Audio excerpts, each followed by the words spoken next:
Les agriculteurs leur ont donné des idées. Les infirmiers libéraux ont décidé de se faire entendre aujourd'hui. Des opérations escargots dans toute la France pour dénoncer des conditions de travail de plus en plus difficiles et puis des actes toujours au même prix depuis 2009 malgré l'inflation. Des mobilisations à Bayonne, Bordeaux, Dijon mais aussi à Marseille. Reportage de Stéphane Burgat. Le malaise est palpable pour ces soignants obligés d'enchaîner les soins, souvent facturés une poignée d'euros. La réalité, c'est ça. Très honnêtement, qui a envie maintenant de se déplacer pour 3 euros brut le soin?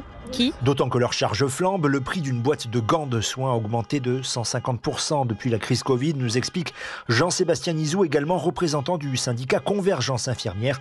Et les exemples, selon lui, ne manquent pas. Il y a tout qui a augmenté. Vous avez la gestion des déchets. Moi, j'ai un logiciel qui va faire 800% d'augmentation parce que la Sécu dit on va faire comme ça maintenant. Je peux passer de 17 euros à 110 euros par mois pour le logiciel. En fait, on n'y arrive plus. Et puis, il y a le problème du coût de l'essence. Quand je travaille, c'est 100 km par jour. Le budget essence, c'est 180 euros par semaine. Donc, c'est énorme. Ce n'est pas rentable. Le déplacement a été revalorisé le 28 janvier de 25 centimes. Il est passé à 2,75 €. Maintenant, on sectorise de plus en plus. On va refuser de se déplacer quand ça n'est pas rentable. Et il serait ainsi de plus en plus nombreux dans la profession à raccrocher, nous assurent ces manifestants qui craignent que des déserts paramédicaux se développent en zone rurale. Marseille, Stéphane Burgat, Europe 1.